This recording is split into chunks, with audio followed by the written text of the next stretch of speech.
Hello, എല്ലാവർക്കും ഒരിക്കൽ കൂടി അക്കൂസ് വ്ലോഗ് ആർപ്പുക്കരയിലേക്ക് സ്വാഗതം.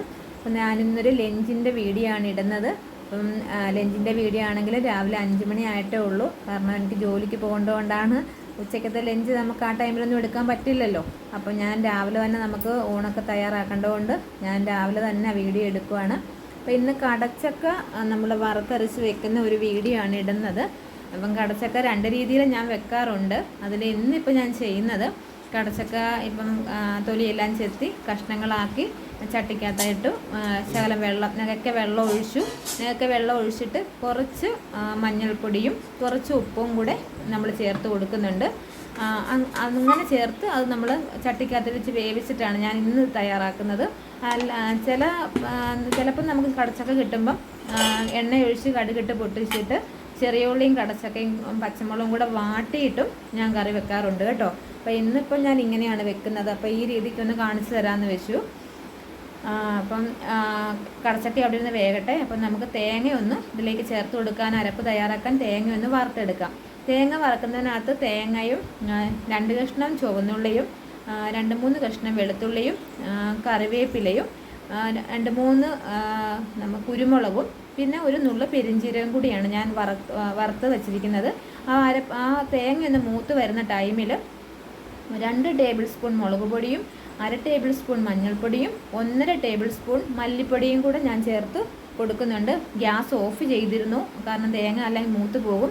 ഒന്നും കൂടെ ഗ്യാസ് ഓൺ ചെയ്യുവാണ്, അല്ലെങ്കിൽ നമ്മുടെ പൊടിയൊക്കെ ഒന്നും കൂടെ പച്ചമണമൊക്കെ ഒന്ന് മാറണ്ടേ. അപ്പോൾ ഒന്നുകൂടെ ഞാൻ ഗ്യാസ് ഓൺ ചെയ്തു. അതൊന്നു നമ്മുടെ തേങ്ങയുടെ ഒക്കെ കൂടെ നമ്മുടെ പൊടികളൊക്കെ ഒന്ന് മൂത്ത് വരാൻ വേണ്ടി ഒന്നുകൂടെയൊക്കെ ഒന്ന് ഓഫ് ചെയ്തു കേട്ടോ.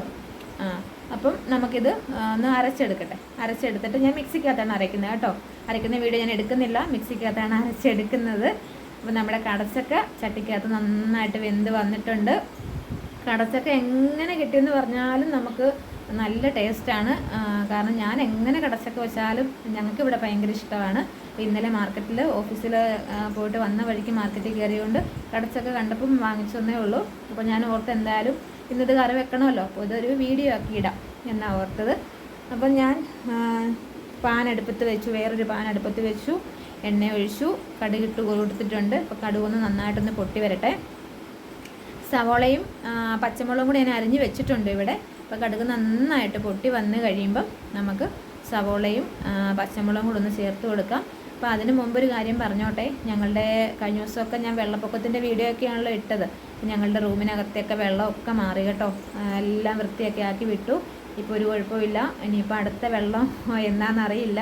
മഴ ഇനി മുന്നോട്ടൊക്കെ ഇങ്ങനെ വരുവാണെങ്കിൽ ഇനി ഉടനെ തന്നെ നമുക്ക് വെള്ളമൊക്കെ കയറും. ഇനിയിപ്പോൾ ഓഗസ്റ്റ് വരെയൊക്കെ എല്ലാ പ്രാവശ്യവും മഴയല്ലേ. അപ്പോൾ ആ ടൈമിലൊക്കെ 4, 5, 6 പ്രാവശ്യമൊക്കെ നമുക്ക് വെള്ളം കയറിക്കൊണ്ടിരിക്കും. ഇപ്പം നമ്മുടെ സവോളയും പച്ചമുളകും കറിവേപ്പിലയൊക്കെ പകുതി വേവായി കഴിഞ്ഞപ്പം നമ്മൾ വേവിച്ച് വെച്ചിരിക്കുന്ന കടച്ചക്കയൊന്ന് ഇട്ട് കൊടുക്കുവാണ്. അപ്പോൾ ഈ കടച്ചക്കയും കൂടെ ഇതിൻ്റെ കൂടെ നന്നായിട്ടൊന്ന് യോജിപ്പിച്ച് ആ എണ്ണയ്ക്കകത്തൊന്ന് നന്നായിട്ടൊന്ന് യോജിപ്പിച്ച് കഴിഞ്ഞ് ഒന്ന് മൂടി വെക്കാം. ഒരു 5 മിനിറ്റ് നേരത്തേക്ക് നമുക്കൊന്ന് മൂടി വെക്കാം. അപ്പോൾ നിങ്ങളുടെയൊക്കെ സ്ഥലത്ത് മഴയുണ്ടോ? അല്ല, ഞങ്ങളുടെയൊക്കെ ഇന്നലെ ഇന്നുമൊക്കെ ആയിട്ട് ഞങ്ങളുടെയൊക്കെ ഇവിടെ കോട്ടയത്തൊക്കെ മഴയൊക്കെ കുറഞ്ഞ് നിൽക്കുവാണ്. അതുകൊണ്ടാണ് നമുക്ക് വെള്ളമൊക്കെ എത്ര പെട്ടെന്ന് ഇറങ്ങിപ്പോയത് കേട്ടോ. അപ്പം എല്ലാവരുമൊക്കെ സുഖമായിട്ട് ഇരിക്കുന്നു എന്ന് വിശ്വസിക്കുന്നു. നിങ്ങളൊക്കെ എങ്ങനെയാണ് ഇങ്ങനെ കടച്ചക്ക കറി വെക്കുന്നതെന്നൊന്ന് പറയണേ. അപ്പം നമ്മൾ കോട്ടയം സ്റ്റൈലിലാണ് ഇപ്പോൾ ഞാൻ വെക്കുന്നത്. അപ്പോൾ ഞാൻ അരപ്പ് ചേർത്ത് കൊടുക്കുവാണേ. നമ്മൾ മുപ്പിച്ച് വെച്ചിരുന്ന അരപ്പ് മിക്സിക്കകത്ത് അരച്ച് വെച്ചിരുന്നുവല്ലോ, അപ്പോൾ അത് ഞാൻ ചേർത്ത് കൊടുക്കുവാണ്. അപ്പോൾ ഈ അരപ്പ് ചേർത്ത് കൊടുത്ത് കഴിയുമ്പം നമ്മൾ കുറച്ച് വെള്ളം കൂടെ നമ്മൾ ചേർക്കണം. ഇതിൻ്റെ കൂടെ നന്നായിട്ട് ഇളക്കി കഴിയുമ്പോൾ ഇച്ചിരി വെള്ളം കൂടെ ചേർക്കണം. അപ്പം മിക്സിക്കകത്ത് കുറച്ച് വെള്ളം കൂടെ ഒഴിച്ച് അതുകൂടെ ചേർത്ത് കൊടുക്കുന്നുണ്ട്.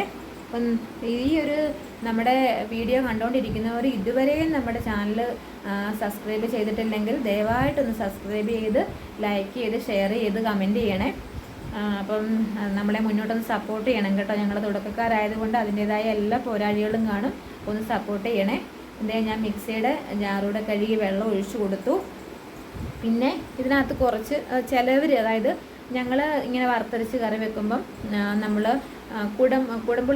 വാളംപുളി പിഴിഞ്ഞ് ചേർക്കാറുണ്ട്. അപ്പം ഞാനൊരു ചെറിയ കഷ്ണം വാളംപുളി ഞാനത് കുതിരാൻ വെച്ചിട്ടുണ്ട്. അപ്പം ചിലവർക്ക് പുളിയൊന്നും ഇഷ്ടമില്ല. അപ്പോൾ പുളി വേണ്ടാത്തൊരു ചേർക്കേണ്ട കാര്യമില്ല. ഞങ്ങൾക്കൊരു ശകലം നമ്മൾ ഈ വറുത്തരച്ച് എന്ത് കറി വെച്ചാലും ഒരു ശകലം പുളി ചേർക്കാറുണ്ട്. അപ്പോൾ ആ കുടംപുളിയും കൂടെ വാളംപുളിയും കൂടെ എനിക്ക് മാറിപ്പോകും, വാളംപുളിയും കൂടെ നമ്മളൊന്ന് ചേർത്ത് കൊടുക്കുന്നുണ്ട്. അപ്പോൾ ഒരു ചെറിയൊരു കഷ്ണമേ ഉള്ളൂ ഞാൻ വെള്ളത്തിൽ ഇട്ടിട്ടുള്ളൂ. അതൊന്ന് ശകലം ഒന്ന് നന്നായിട്ട് പിഴിഞ്ഞിട്ട് ഒന്ന് ചേർത്ത് കൊടുക്കുന്നുണ്ട്. ചേർത്ത് കൊടുത്ത് കഴിഞ്ഞിട്ട് നമ്മൾ കറിവേപ്പിലയും കൂടി ഇട്ട് ഈ കറി അങ്ങ് വാങ്ങുവാണ്. നല്ല ടേസ്റ്റാണ് കേട്ടോ. അപ്പോൾ ഇതിൻ്റെ കൂടെ ഞാൻ പാവയ്ക്ക അരിഞ്ഞ് വെച്ചിട്ടുണ്ടായിരുന്നു. പാവയ്ക്ക തോരൻ വെക്കാൻ വേണ്ടിയാണ്. പാവയ്ക്ക തോരനും കൊണ്ട് ഇന്നലത്തെ മീൻകറിയുടെ കുറച്ച് ഇരിപ്പുണ്ട് കേട്ടോ. ഇന്നലെ പാൽക്കുറിച്ച് കിട്ടിയ ഇരിപ്പുണ്ട്. അപ്പോൾ ഇത്രയും വിശേഷങ്ങളേ ഉള്ളൂ. Okay, by.